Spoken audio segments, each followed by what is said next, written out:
কল্পনা করুন, আপনি বসে আছেন এক অন্ধকার গুহায়।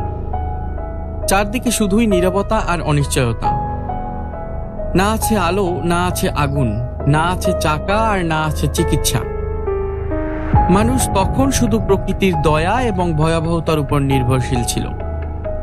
ঠিক এই শূন্য অবস্থা থেকে আজকের আধুনিক সভ্যতার যাত্রা শুরু হয়েছিল। কিভাবে সেই অন্ধকার থেকে উঠে এসে আমরা ছুঁয়েছি চাঁদ? কিভাবেই বা আবিষ্কার করেছি জিনতত্ত্বের রহস্য?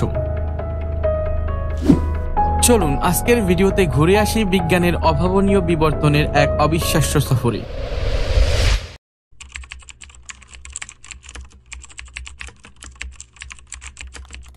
হ্যালো বন্ধুরা, তোমরা সবাই কেমন আছো? আশা করি নিশ্চয়ই ভালো আছো। আজকের ভিডিওতে আমরা জানবো কিভাবে বিজ্ঞান ধাপে ধাপে মানব জাতিকে আদিম গুহা থেকে মহাশূন্যের চূড়ায় নিয়ে এসেছে।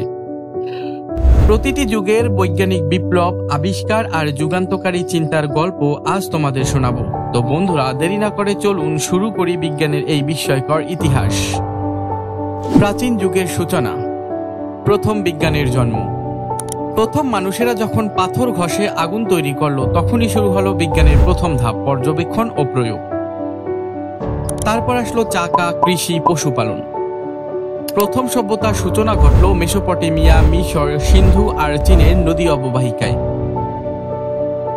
মিশরে প্রাচীন মানুষরা সূর্যের গতিবিধি পর্যবেক্ষণ করে নির্মাণ করেছিলেন ক্যালেন্ডার।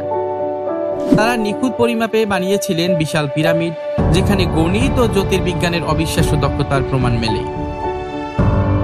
সেই যুগের বিজ্ঞান ছিল দৈনন্দিন জীবন বাঁচিয়ে রাখার বিজ্ঞান। কখন বৃষ্টি হবে, কখন নদী প্লাবিত হবে, কোন ঔষধি গাছ রোগ সারাতে পারে, এসব জানার চেষ্টা ছিল তাদের বিজ্ঞান চর্চা।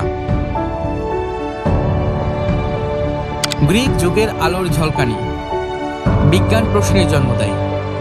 খ্রিস্টপূর্ব ৬ষ্ঠ শতাব্দীতে গ্রিকদের হাতে বিজ্ঞান পেল নতুন দিক, যুক্তির বিজ্ঞান। থেলস বলেছিলেন জগতের মৌলিক উপাদানগুলো হলো জল। পিথাগোরাস গণিতকে দর্শনের রূপ দিলেন। ইউক্লিড লিখলেন এলিমেন্টস, যা আজও গণিত শাস্ত্রের ভিত্তি। সক্রেটিস প্রশ্ন করতে শেখালেন, আমি কিছুই জানি না, সেটাই আমার প্রকৃত জ্ঞান। অ্যারিস্টটল জীববিজ্ঞান থেকে শুরু করে পদার্থবিদ্যা পর্যন্ত বিস্তৃত গবেষণা চালান। আর্কিমিডিস পানির চাপের সূত্র আবিষ্কার করেন, যা আজও নৌকার ভাষার মূল ব্যাখ্যা। তাদের এই প্রশ্ন এবং যুক্তির সংস্কৃতি ছিল বিজ্ঞানের মৌলিক ইটকাঠামো।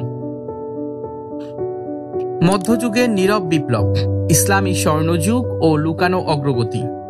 যখন ইউরোপ মধ্যযুগের অন্ধকারে নিমজ্জিত ছিল, তখন আরব মুসলিম বিজ্ঞানীরা এক যুগান্তকারী স্বর্ণযুগ সৃষ্টি করেছিলেন।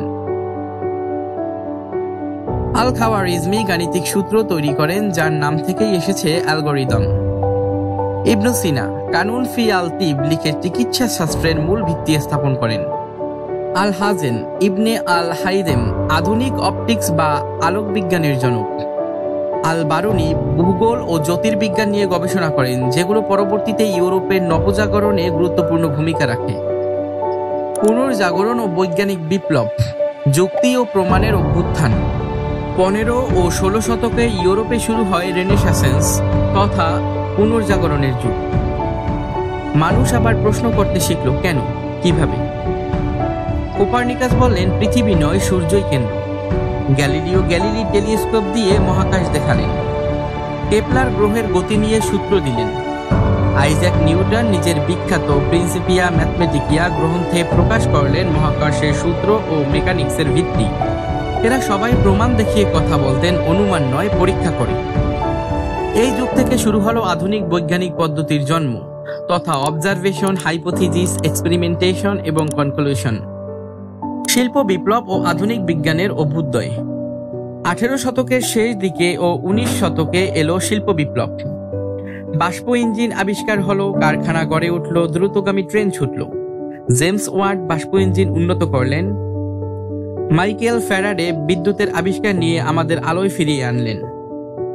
Charles Darwin the origin of species বইয়ে জীবজগতের বিবর্তন তত্ত্ব প্রকাশ করলেন, যা মানুষের আত্মপরিচয় সম্পর্কে দৃষ্টিভঙ্গি বদলে দিল।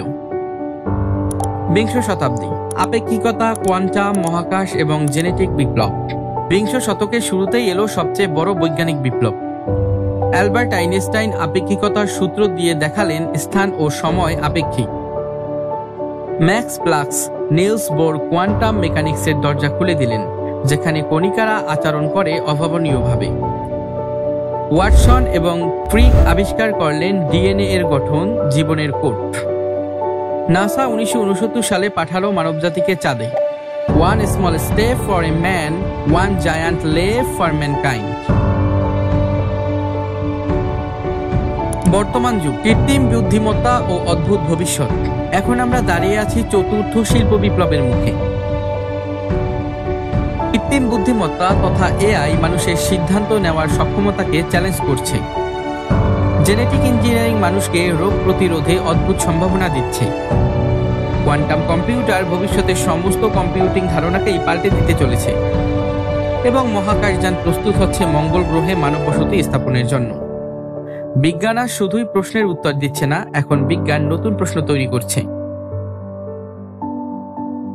বন্ধুরা, বিজ্ঞান আমাদের ইতিহাস বদলে দিয়েছে। আজকের প্রশ্ন হলো, আগামীর ইতিহাস গড়বে কে? তুমি, আমি, নাকি আমাদের নতুন প্রজন্ম? কমেন্টে লিখো, বিজ্ঞানই আমাদের শক্তি। আর যদি ভিডিওটা ভালো লেগে থাকে তাহলে অবশ্যই চ্যানেলটি সাবস্ক্রাইব করো এবং বন্ধুদের সাথে শেয়ার করো। পরবর্তী ভিডিওতে আবার দেখা হবে বিজ্ঞানের নতুন নতুন বিষয় নিয়ে। ততক্ষণ পর্যন্ত কল্পনা করতে থাকো, প্রশ্ন করতে থাকো আর আবিষ্কারের স্বপ্ন দেখো।